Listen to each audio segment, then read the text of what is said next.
it's down to me, and me alone, to lead these men, my brothers, safely through this campaign.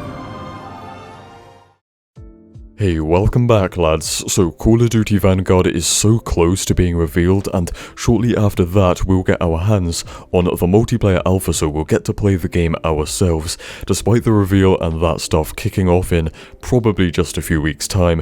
And despite all the leaks we've talked about, why does it still feel like we know barely anything about Vanguard?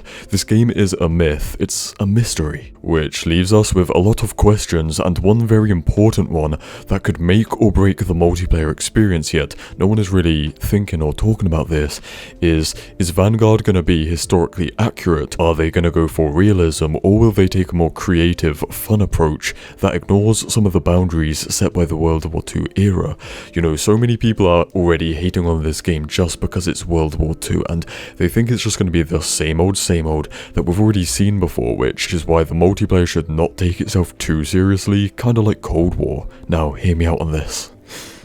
I mean, a similarity between Vanguard and Cold War is that they are both historical games, right? But Cold War has never been restricted to the history books. That is the entire point of Black Ops: secret missions that the world doesn't know about, like, I don't remember the Battle of Moscow, or that the Russians invaded Miami during the 1980s, the weapons that transform into dragons, oh yeah, and the operators that feel like they belong in the futuristic Black Ops games like 3 or 4. It's just completely different to what we expected from a Cold War game, and the same could definitely happen for Vanguard. I mean, it doesn't make it a good game, does it? But it kind of might fix, or it might be a nice surprise to some of the people that are like, oh no man, just another World War II shooter. Like, we don't know how the game will actually depict World War II. Also, I don't think it's a question of if, but when the developers decide to abandon historical accuracy and seriousness and go down that more creative route. Like, I'll tell you right now, at some point,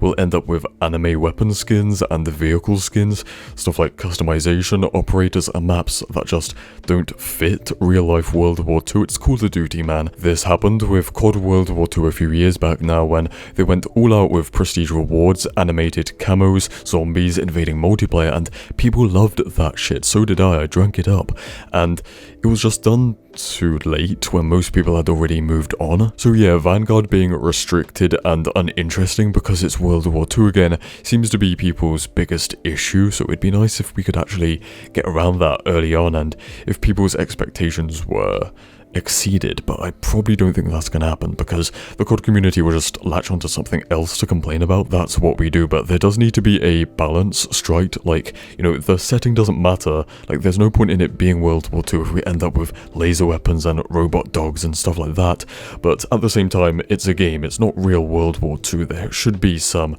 creative leniency or whatever. At the end of the day, the focus, the main goal should be to produce a good Call of Duty game with good content. So I hope that the final mastery camo is animated and worth the grind. My idea would be something kind of like the Mob of the Dead Pack-a-Punch camo, where it looks like your weapon is maybe glowing with fire or lava inside.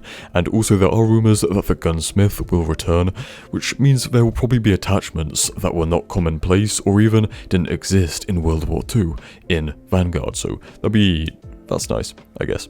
I don't know. Anyways, I think that's about it. I've said my piece, so stay spicy, and I'll see you in the next one. Cheers.